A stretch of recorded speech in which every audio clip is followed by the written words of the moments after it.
Hello good morning student, welcome to online class. बेटा social science में हम लोग ज्योग्राफी का चैप्टर देख रहे हैं, ठीक है।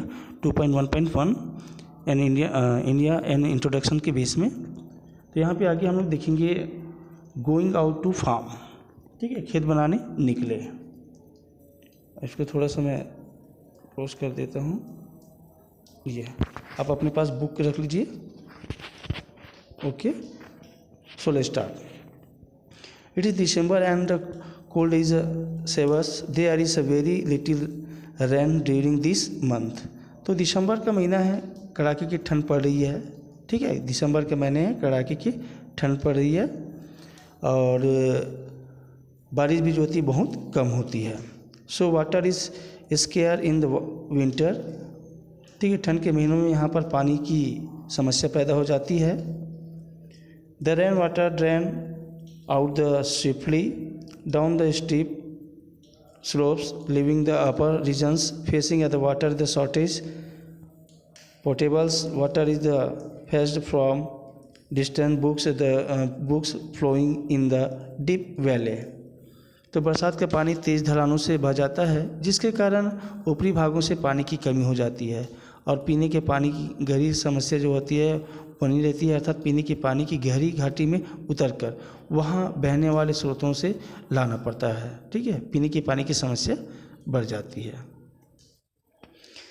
The village of this Nyishi, ठीक है, यहाँ पे देखिए, the village of this Nyishi clan has 2 or 3 mountain near that belong to the clan.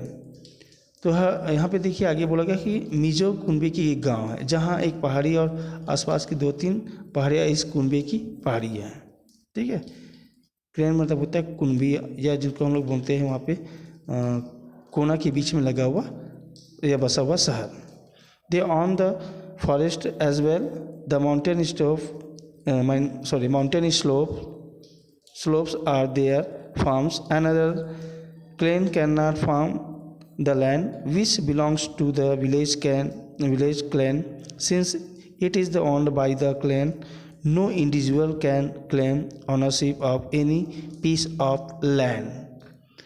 तो होता क्या है वहाँ पे कि यहाँ दूसरे कुनबे के लोग आकर जो है खेती नहीं कर सकते थे। सारी ज़मीन कुनबे का ही की होती थी। कोई भी व्यक्ति यह नहीं कह सकता कि यह मेरी ज़मीन है।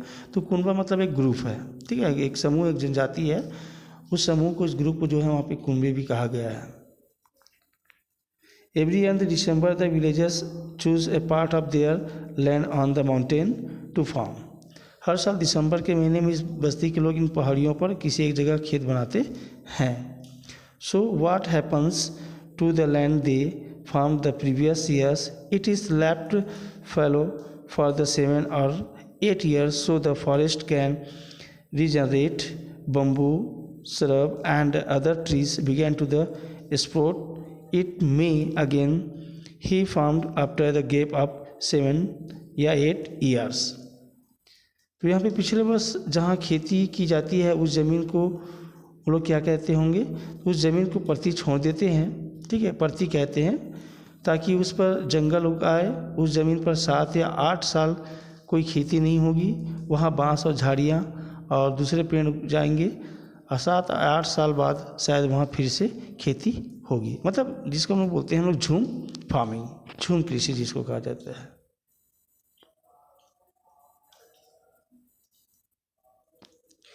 Because the previous years the farm is the left fallow, ठीक है। Because the previous years the Pierce farm left fallow, a new pitch in the forest has to be cleaned for farming. तो पिछले वर्ष की खेत को परती छोड़ने के कारण इस वर्ष नई जगह जंगल काटकर खेती करनी है। The villagers look for the new patch after roaming the forest and discussing for long.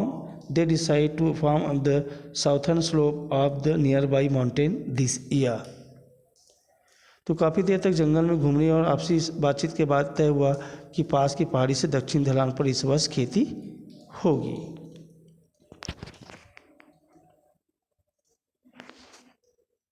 The next task, ठीक है।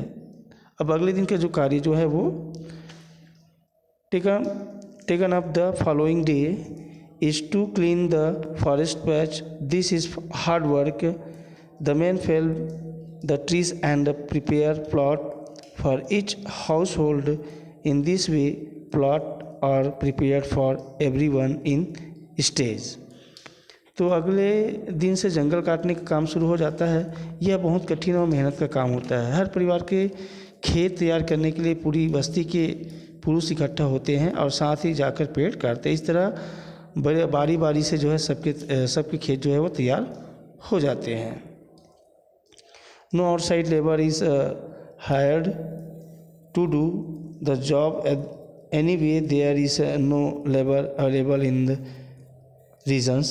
When felling the trees, the stumps are the left. In fact, the stumps and roots prevent soil erosions.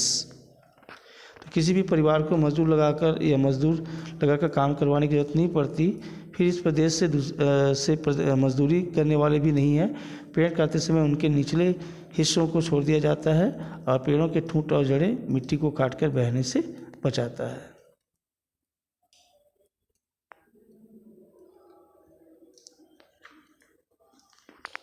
फिर आगे हम लोग देखेंगे यहाँ पे challenges of झूम कल्टीवेशंस। ठीक है, ये देखिए चैलेंजेस ऑफ झूम कल्टीवेशन, जिसको हम लोग बोलते हैं यहाँ पे झूम खेती की चुनौतियाँ या समस्या। ठीक है, okay, so start. The growing demand for the timber and the expanding timber trade is the leading to the rapid depletion of forest. तो आजकल लकड़ी की मांग बढ़ने के कारण व्यापार के लिए जंगल तेज़ी से कटने लगे हैं। ठीक है, व्यापार बढ़ने से जो है जंगल से जो लकड़ी की डिमांड बढ़ने के कारण जंगल की लकड़ी जो है तेज़ी से कटने लगे हैं। The population is also the rising as the forest disappears. There is not enough forested land to practice jhum cultivation. In the past of the jhum path would the remain fallow for up to 20 years. तो आबादी भी बढ़ रही है, अब झूम खेती के लिए पर्याप्त जंगल भी नहीं है। जहाँ 20 साल तक एक खेत को परती छोड़ते थे, अब सिर्फ जो है today the time span is the 4 to 5 year. अब उसको जो होते हैं 4 से या 5 साल के लिए परती छोड़नी पड़ती है। So forest are the getting degraded because they can not regenerate properly. इस वजह से उस ज़मीन पर पेड़ बढ़ नहीं पाते और जंगल खराब होने लगते हैं। झूम cultivation on the patch within 3 to 4 years result in the poor harvest. 3 से 4 साल में ही उस ज़मीन पर फिर से झूम खेती करने से पैदावार भी कम होती है। Many people believe that the jhum cultivation is the destroying forest and the tribals in the regions should switch to terrace farming. This way, farming could stabilize in one place and new forest would not have to be cleaned every year. तो कई लोगों का यह मानना है कि झूम खेती के कारण जंगल नष्ट हो रहे हैं और यहाँ के लोगों को झूम खेती बंद करके ढलानों पर सीनुमा खेत बनाना चाहिए। इससे वे एक ही जगह पर स्थायी रूप से खेती कर सकते हैं और उन्हें हर साल नए जंगल काटने की ज़रूरत भी नहीं पड़ेगी। नेक्स्ट स्टेप को देखिए यहाँ पे, but it is the difficult to construct tracks on the slip slopes. तो यहाँ पर यहाँ तेज़ ढलानों पर सीनुमा खेत बनाने में कुछ कठिनाइयाँ हैं। It is the back breaking work and very expensive also. The top soil erodes when the making the tracks, so yield are low in the first few year of the farming. एक तो यह कि तेज़ ढलान पर सीढ़ियाँ बनाना मेहनत और खर्चीला काम होता है। दूसरा यह कि सीनुमा खेत बनाने से या बनाने में ऊपर की जो मिट्टी जो होती है वो कट जाती है, इसलिए शुरू के कुछ सालों में पैदावार अच्छी नहीं होती। This is why the people still the practice jhum cultivation in many areas of the eastern Himalayas. फिर भी पूर्वी हिमालय के कई महीने लगातार इतनी घनघोर वर्षा होती है कि सीनुमा खेतों में मिट्टी बह जाती है और इससे कई कारणों से पूरी हिमालय के बहुत से हिस्सों में लोग आज भी झूम खेती करते हैं।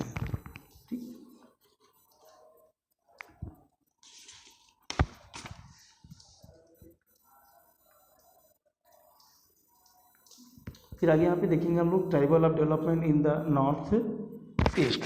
क्या बोलोगे? Tribal development in the north east, उत्तर पूर्वी राज्यों में आदिवासी लोगों का विकास। Laws have been formed to the restrict people from the visiting the eastern Himalayan region without official permission। Bharat के पूर्वी हिमालय में ऐसा कानून बना है कि बाहर का कोई भी व्यक्ति सरकार की अनुमति के बिना वहां जा नहीं सकता। Buying land there is out of the questions। जमीन आदि खरीदने की बात तो दूर। Thus outside have not been able to take over the local land, forest and other natural assets। या इससे यहाँ की जो जमीन जंगल आदि पर बाहर के लोगों का कब्जा नहीं हुआ है। The tribes in the region have been able to develop independently। यहाँ के कबीले स्वतंत्र रूप से विकास कर पाए। Education has played a large role in this development। Education tribal men and women have reached top level post in the region and work of the different state of the country। तो आदिवासी युवक और युवतियाँ भी पढ़ लिख कर अपने प्रदेश के ऊंचे पदों पर पहुंच गए हैं और भारत के विभिन्न राज्यों में कार्यरत भी है। अब नेक्स्ट यहाँ पे देखते हैं हम लोग, because there are no heavy industries और the commercial agriculture in the north eastern states. तो उत्तर पूर्वी राज्यों में कोई बड़े उद्योग या व्यापारिक खेत न होने के कारण new means of the livelihood are limited, peoples in the incomes are quite low. तो नए साधन सीमित है, लोगों को रोजगार बहुत कम मिलता है। ठीक है, बड़ी बड़ी कंपनियां या नई व्यापारिक कंपनियां या व्यापारिक खेती न होने की वजह से लोगों को जो होते हैं वो काम की कमी हो जाती है, काम बहुत कम मिलते हैं। Farmers sell very small quantities of their produce, that's why they don't have the money to buy many things. किसान अपनी फसल का बहुत छोटा भाग ही बेचते हैं, इसलिए उनके पास दूसरी बहुत सी जो चीज़ें खरीदने के लिए पर्याप्त रूप से पैसा नहीं रह पाता। फिर लास्ट है बेटा आपका टी प्लांटेशंस, जिसको हम लोग बोलते हैं चाय के बागान। T is the consumed not only in India city but in the it's villages. चाय अपने देश के शहरों में ही नहीं, गांव-गांव में भी पी जाती है। Most of the our tea comes from the eastern Himalayas, there are huge tea plantation in the lower hill regions. इसमें से अधिकतर चाय पूर्वी हिमालय से आती है। ठीक है, इसमें से अधिकतर जो चाय जो होती है वो पूर्वी हिमालय से आती है। Plantation in the lower hill region of Assam. Assam राज्य की निचली पहाड़ियों में भी चाय के बड़े बड़े बागान हैं। The new leaves of the T bushes are hand plucked, then shelled and dried in the machines। Tea is the key commercial crop of Assam। तो देखिए यहाँ पे चाय के पौधे की नई पत्तियों को तोड़कर उन्हें मशीनों में से मसल कर काटा और सुखाया जाता है, और चाय असम की जी प्रमुख व्यापारिक फसल है। कमर्शियल क्रॉप व्यापारिक फसल है। Okay, that's all. तो ये रहा बेटा आपका जो सेकेंड जो लेसन का 2.1.1 का लेसन एक्सप्लेनेशन। ठीक है, कल देखेंगे एक्सरसाइज को। Okay, that's all, good day.